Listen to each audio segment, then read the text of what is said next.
السلام علیکم ورحمۃ اللہ وبرکاتہ۔ عزیز طلباء، اللہ کی ذات سے امید ہے آپ سب خیر و عافیت سے ہوں گے۔ اسلامیات سلسلہ نمبر 6 جماعت ششم کے لیے ہم متفرق مسائل پڑھ رہے تھے۔ ان متفرق مسائل میں سے آپ نے جو مسئلے پڑھے تو چند ایک سوالات کے جوابات آپ کو عملی کتاب میں دیے گئے تھے۔ ایک مرتبہ عملی کتاب دیکھیں۔ عملی کتاب صفحہ نمبر 27 پر سوال نمبر 12، سوال نمبر 13 اور سوال نمبر 14، ان 3 سوالات کے جوابات آپ نے کرنے تھے۔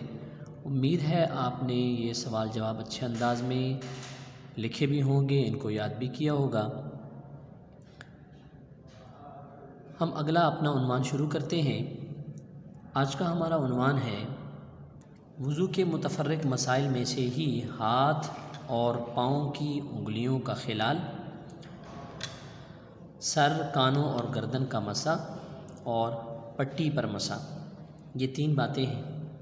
عزیز طلباء، یہ ہاتھ اور پاؤں کی انگلیوں کا خلال، اس کا طریقہ تو آپ پہلے بھی سمجھ چکے ہیں کہ ہاتھ کی انگلیاں، ایک ہاتھ کی انگلیاں دوسرے ہاتھ میں ڈال کر ان کو اچھی طرح ہلایا جائے، اور پاؤں کی انگلیوں کا خلال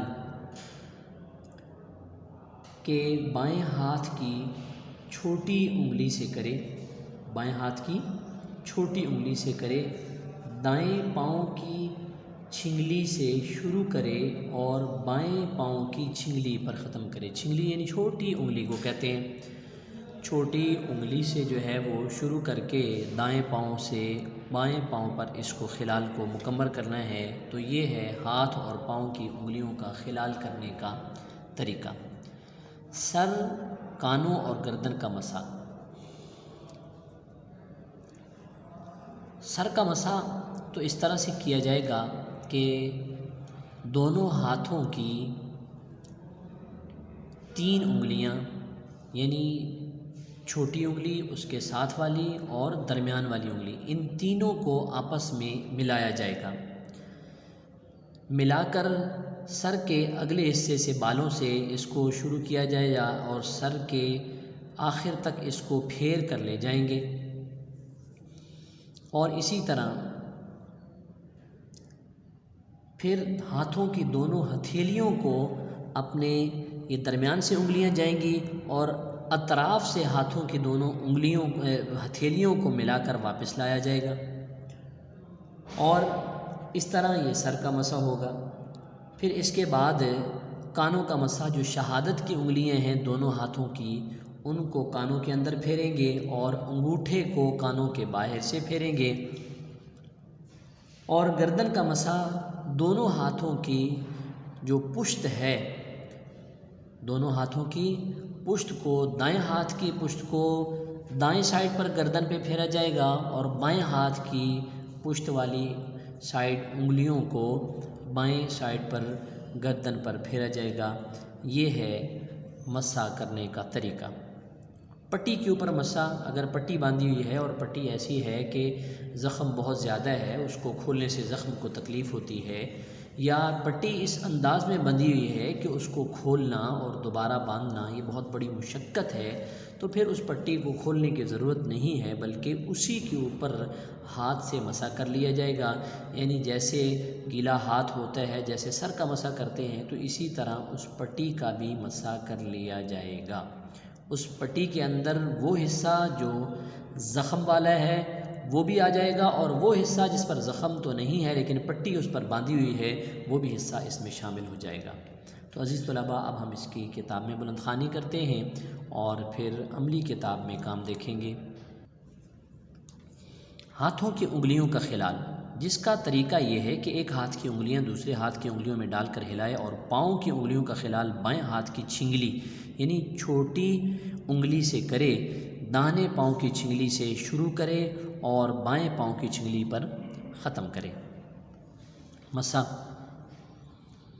ہاتھ کو پانی سے بھگو کر کسی عضو پر پھیرنا مسح کہلاتا ہے۔ یہ مسح کی تعریف بتائی ہے، ہاتھ کو پانی سے بھگو کر کسی عضو پر پھیرنا مسح کہلاتا ہے۔ تمام سر کے مسح کرنے کا مصنون طریقہ یہ ہے کہ دونوں ہاتھ پانی سے تر کر کے سر کے اگلے حصے سے دونوں ہاتھوں کی آخری 3 انگلیوں کو ملا کر مسح کرتے ہوئے پیچھے گدی تک لے جائیے اور پھر دونوں ہتھیلیوں سے باقی حصے کا مسح کرتے ہوئے آگے کی طرف لے آئیں تاکہ تمام سر کا مسح ہو جائے۔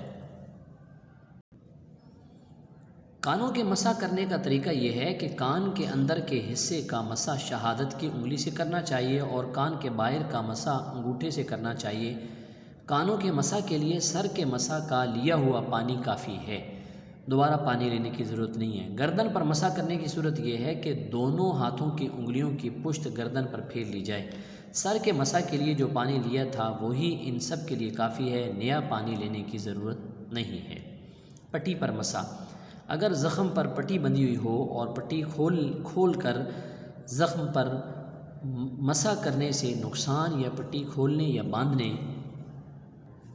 میں بڑی دقت تکلیف ہوتی ہو تو پٹی کے اوپر سے مسح کر لینا درست ہے، اور اگر ایسا نہ ہو تو پٹی پر مسح کرنا درست نہیں۔ پٹی کھول کر زخم پر مسح کرنا چاہیے۔ اگر پوری پٹی کے نیچے زخم نہیں ہے تو پٹی کھول کر زخم چھوڑ کر جگہ دھو سکے تو دھونا چاہیے، اور اگر پٹی نہ کھول سکے تو ساری پٹی پر مسح کر لے، جہاں زخم ہے وہاں بھی اور جہاں زخم نہیں ہے وہاں بھی۔